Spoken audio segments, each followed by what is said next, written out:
Well, good morning, magandang umaga, and welcome to today's episode of My PI Dream. I know I haven't been online much lately, but we've been really busy here at the house. And what have we been really busy doing? Well, a lot of the stuff that we've been doing is research and ordering for things that we need for the Philippines, for Villa Feliz, that are very difficult to find overseas, or very expensive to be able to do shipping with.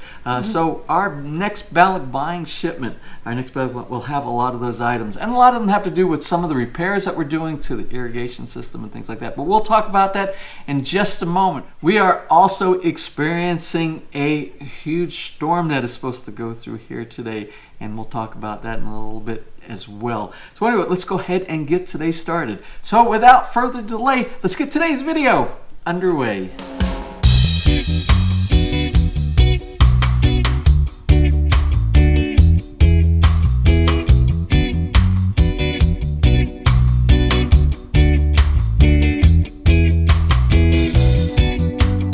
Well, it is Friday, April 19th right now. And today, April 19th, we're supposed to have a storm. If you've been following, I'm sure a lot of the folks here in the U.S. have been following the weather about this massive front that has been going from the Gulf of Mexico up through the center part of the U.S., moving quickly towards the east and doing a lot of damage with things like tornadoes and rains and winds and things like that. Well, it is predicted to be here today. We've been getting lots of advisories, high winds, rains, and potential tornado conditions. And as a matter of fact, we're looking out. Oh, I got to go outside on the back porch here in just a moment. Our umbrellas, the umbrella stand. I forgot to close the umbrella stand on our patio table and chairs, so I got to close that. It's starting to lean over. Let me go do that real quick, then I'll be right back.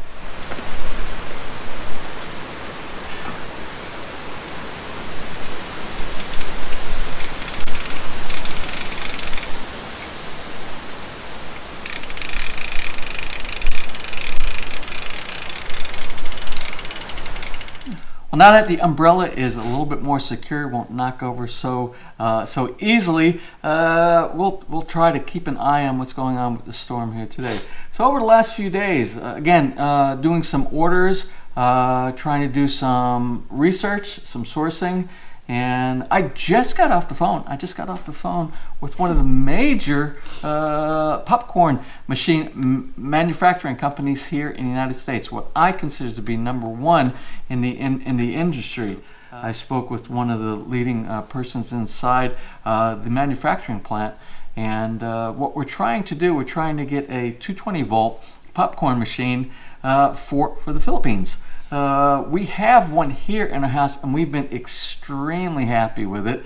It's great for movie night. It's great for when you have guests and family and friends over.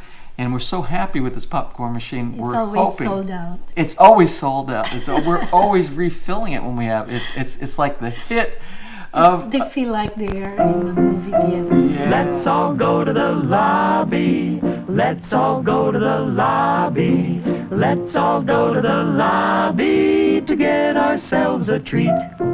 Delicious things to eat. The popcorn can't be beat. The sparkling drinks are just dandy. So what we're trying to do, we're trying to work with one of the local manufacturers. And sometimes you have to think out of the box a little bit. Sometimes you can go online and you can put a request in, and a lot of times you'll get, people will say that they can't do something. But sometimes you have to think out of the box, like I said, and maybe contact somebody in the organization and try to work something out. Now this company, they make 230 volt versions, which is basically a 220 volt version. It'll work like in different type of overseas locations like Europe, the Philippines, and Asian market and things like that. So when they do the 230 or the 240, it will work 240, 230, 220 type voltages overseas. So what we asked, if they can think out of the box just a little bit, because we looked at their product line. They actually make 230 volts popcorn machines, but we did not see if they make it in the particular model that we want. So we're asking if we can possibly get a special order for the one that we want for Villa Feliz. Maybe we'll have movie night, maybe make a home movie theater kind of a scenario down in the basement. Who knows? So that's what we're working on right now. We'll keep you updated on that. Also, one of the other things that we've been working on is getting some of the replacement parts for the irrigation system in the Philippines. Remember, we had a little bit of some leaking going on, and it is because I didn't install a pressure regulator. So I ordered a pressure regulator. I have some replacement diaphragms for some of the sprinkler head controllers. So we'll be packing that up soon and sending that back over there to do repairs to make everything 100% working well. Remember, we still have to work on the waterproofing. That will be done when we get back later on. We'll get back with our waterproofing company. But everything seems to be working great now. You can see over our shoulder, it's actually nighttime over there, and it's dark on our CCTV monitors over there. But what we're doing is we're monitoring. We watch the sprinkler system work every single day. It's working great. No problems with that. Hapon Marianne doing great back in the Philippines. Are they tearing up the bed anymore? I don't know. Yeah, they're tearing up. Yeah. Hapon is tearing up the other newer bed. Oh, yeah. Oh, that's right. He tore up the old bed. Now he's starting to work on the new bed that we just bought for him a few months before we left on vacation. Oh well. As long as the dogs are well fed, happy, they'll be fine, and then we'll take care of that when we get back. When we get back home, I know they miss us because we miss them as well. He's so stressed. That's why he's eating everything. Another project that I sourced some parts for, went for back in the Philippines, is I contacted a great company. If you need specialty cables made, especially anything that has to do with like aviation type of cables, and when I say aviation, it's not specifically, aviation cables aren't specifically used in aircraft. They're also used for making electrical connections inside the house for things like the generator. Do you know in the generator room we have a separate generator room that sends a signal over to an ATS, an automatic transfer switch, in a different part of the basement garage. And it does this via a cable that has aviation connectors on the end. And it's basically the little round cables with lots of little holes. They come in 1, 2, 3, 4, 5, 6, 7, 8, 9, 10, 16 pin type connections, a different type of configurations. Now, the one that came with our generator wasn't quite long enough, and it's very tight, and what I want to do is I want to replace that cable. So we contacted a company called ElecBee, ElecBee, and I worked with this wonderful customer service representative over there, and they made a specialty cable for me to basically an extension to plug into the front of the generator, which controls the ATS, into the wall plate. Now the wall plate right now doesn't have a hole. It just has, behind the wall plate, it has a cable connected to a Cat 6 cable. Do you remember when we did that modification, that engineering solution, when we made our connection from the generator to the ATS that's built into the wall through a Cat 6 cable? But it's just sticking behind the faceplate, so we're going to finish it. I'm going to finish it off to look really nice and very professional. So what I'm doing, I had them make a 4-meter cable, custom cable for me, with a 6-pin connector that connects into the generator, goes to the faceplate. We'll drill a hole into the faceplate with another connector for it to go through. And what we'll do is we will clamp onto that Cat 6 cable inside the wall and make a nice finished look inside there. It will give us a couple more meters of looseness, so we don't have anything doing any damage to that cable. So we'll run that cable out of the way. That was another project. And when that cable comes in, what we'll do is I'll show you the cable, the connectors, and we'll give a plug to this company because they did an extremely good job of making sure that I'm getting what I should be getting here in the mail, and probably in the next couple of weeks. So if you need specialty cables, and they don't only do aviation cables, they do all kinds. They do special USB cables, USB type A, B, and C, all the different type of connectors. They will fabricate pretty much anything that you need for specialty cables. A good company like that is hard to find. A good company like that who who has great customer service, and it gives you a good, reliable product. Again, is a tough company to find. So when we find companies like that, we're going to share that with you as well. Also, I believe it was in the last episode that we were going to talk about at some point the difference between getting prescription glasses in the U.S. and getting prescription glasses overseas. Now we've had our experience so far. It's not complete here in the U.S. I normally go to an optometrist, which was near my workplace. I don't work over there anymore, and it's quite a long travel to get over to the place where I got my my glasses made, and I had my eye exam done and glasses. But it was quite expensive at the place that I went over there. So I decided to go where Ness gets her glasses, which is at Walmart. Many Walmarts have optical shops here in the U.S. So I thought, well, it might be an inexpensive alternative to going to a private optometrist, which is where I went to before. Now I'm going to start sharing with you that experience right now. And then again, we're going to compare it when we go to the Philippines. We're going to do a comparison of both the type of a service that you get inside the Philippines as well as the cost factor, a comparison between the two. But we'll have to put that portion off, the whole comparison, until after I get back to the Philippines. But my experience was, we went down, we had the eye exam done at Walmart. I had the eye exam done. The prescription went out, and it came back. They said up to 2 weeks. It actually came back in about a week. I don't think it was that. It was about a week. Yeah, it came back. So it came back quite fast. And I tried the glasses on, and I noticed, and they're the same as these. They're progressive, where they have one prescription in the top. It's almost like a trifocal, and it works its way so you can see one prescription in a long distance, like when you're driving out on the road outside, and then one in the middle, progressive to that.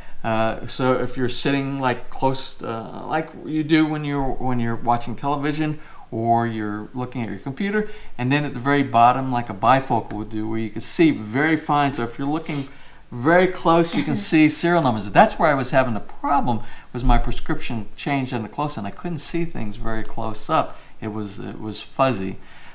So we went to Walmart. Yeah. The glasses came in, and I put the glasses on, and I noticed right off the bat that there was something wrong. When I stood up and I looked, because you go in the optometry shop, and then it's like a super Walmart kind of a thing, where you walk into the main section. So I walked out of the optometry shop, and everything was very fuzzy unless I put my head down and I looked to the very top of the glasses. Then I could see clearly at a distance. Something was wrong. I thought, when I made an assumption. I assumed that maybe I just have to get used to the new prescription, because maybe it changed so much. So we got in the vehicle, we drove away, and as we drove away, I couldn't see the cars in front of me without doing like this, and it was very uncomfortable. So there was something wrong, and they didn't offer when we were in there. They didn't fit them to you. They didn't do the fitting. Normally, when you get glasses, they put the glass. They say, "How does it feel?" And they do, and they make you look at things inside. Well, they didn't do any of this when we visited this Walmart optometry shop in our locality. The staff one. So anyway, we're not going to say anything about the staff, but we're going to give them the opportunity to fix this. So we came back, we drove back, and we said something is wrong. So they said, well, maybe it needs an adjustment. That's true. That's what they should have done when we were first there. So they did an adjustment. They widened the little nose things, and they dropped it down so it sits a little bit lower, but it wasn't nearly enough. Then they did some adjustments with the tilt on it, and that wasn't nearly enough as well. But we tried it. They did all these adjustments. We drove away, and I couldn't see things, which on these glasses, these are my old glasses, I can see very good peripheral vision, which is side to side.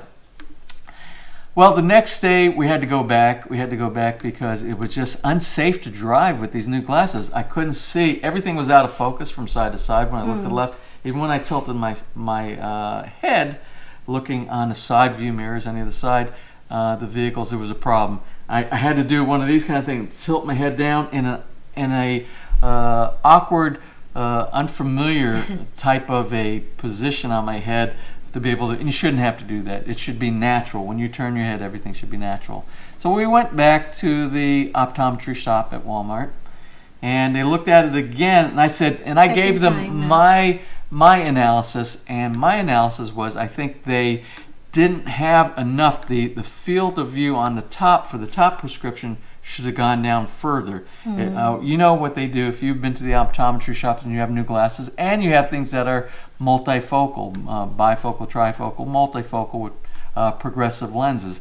What they do is they look directly at the center of your eyes. They put a little dot on there so they know that's the center.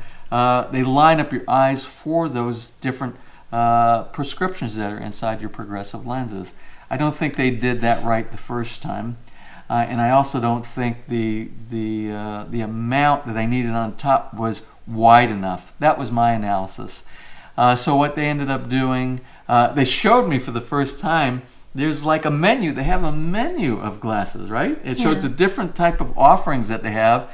And the offering that they gave us without even discussing the different types of lenses and capacities that they had, the type of prescription that they gave me without discussing the different options was like an hourglass, where in the top it's wide and the bottom's a little wide, but in the center it kind of goes inward where there's no correction towards the outside. And that was the problem. Now for a little bit more money, well actually it was a lot more money. It was quite expensive to upgrade to the next one, which takes that portion in the center and it pushes it out so you have a wider field of view for that part of the prescription. So what we ended up having to do is we had to move up to the next lens, which inevitably, because of the price factor that we had to add to the original price that I paid for the glasses, brought it pretty much up to about the same price that I would normally pay at my private optometrist that was near my office. So it wasn't as inexpensive as I thought it was going to be. So Walmart's pricing wasn't nearly as inexpensive as I thought, or discounted as much as I thought. Now they probably do have very inexpensive discount, and they do. Inexpensive without any bells and whistles on it, but so do all of the other types of optometry shops that you go to as well. So anyway, the verdict is still out. They have my glasses. They sent it back out again. They gave me another 2 weeks estimate on when the new glasses will come back with the new lens that actually in the center goes a little further. We'll see if they made the correction. We'll see if all this helps. So we have an update on that as well. And then we'll tell you once we go to the Philippines and we go to the optometrist there, we'll do the price comparison when we get there. But I will tell you it wasn't as inexpensive as I thought it was going to be. Well, that was a very long story about my glasses, and we still have more to go on that. Now, before we get too much further on in today's episode, I got a couple of birthday shout-outs that we need to do. One is for yesterday. It's a belated birthday shout-out for April 18 for one of our longtime subscribers. Mikey turned 70 yesterday. And we have one more birthday shout-out, and it is for tomorrow, for April 20th, and it goes out to Gerard Newberg. His wife, Vilma, said she wanted to put a big smile on his face. Gerard he's been out of country for the last, I think she said, about 4 weeks, and he's back home. He's been working in, I think she said, South Africa, Spain, and in Turkey. Spent a lot of time in Turkey. Love that country.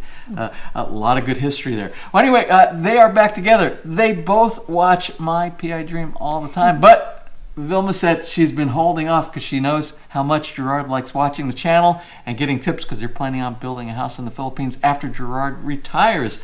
So she said she's holding off, and so they're back together watching episodes on the old couch in front of the TV or the computer, however that they're watching it.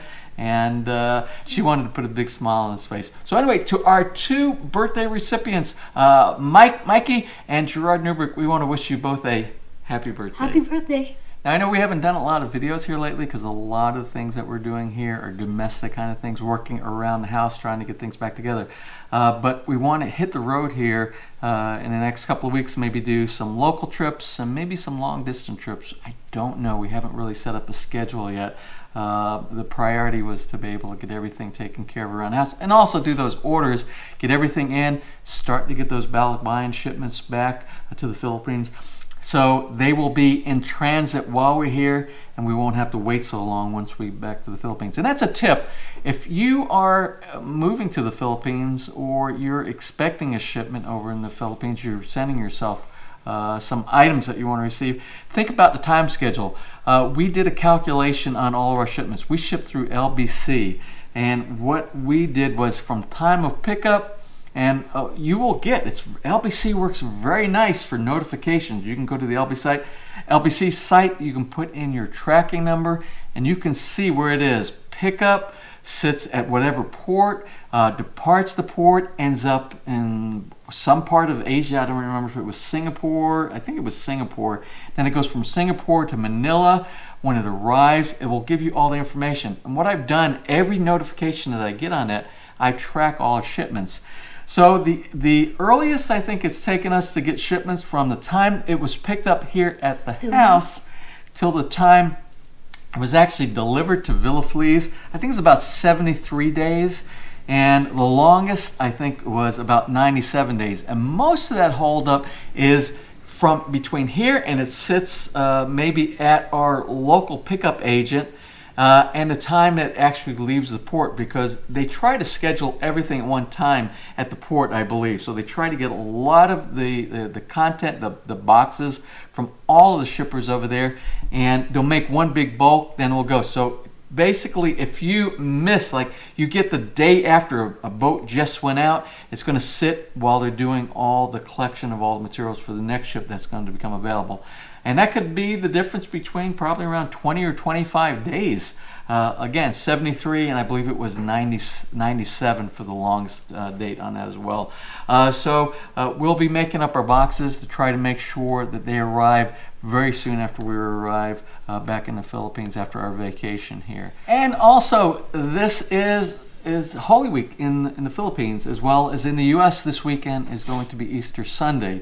So what we want to do is we want to recognize all of those who are in participation in the Philippines, all of our subscribers, friends, and family who are participating in Holy Week, and also those in the U.S. and other places around the world, those who are observing Easter and Holy Week as well. Okay, it's time to conclude today's episode.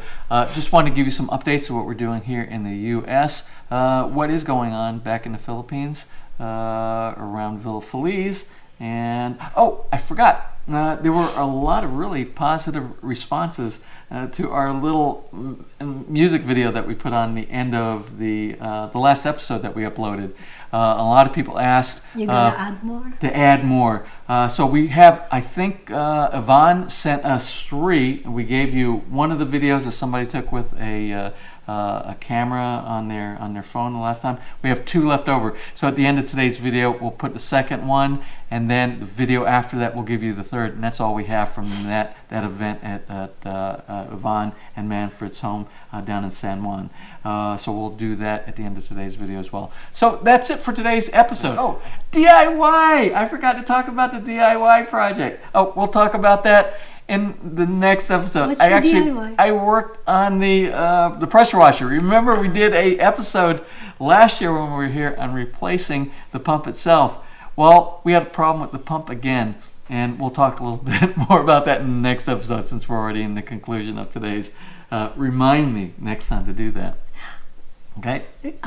Let Alexa remind The you. Alexa, okay. Alexa, remind me to talk about the pump fix. Well, that's about it for today's episode. I hope you enjoyed it, as short as it might have been. So if you enjoyed today's video, please give us a thumbs up. Please share, and if you have not subscribed, just click on that little My PI Dream Heart in the bottom right-hand side of your screen. You'll be subscribed, and you'll be notified the next time we upload a new video. So until such time, you have a wonderful and blessed Easter. Happy Easter.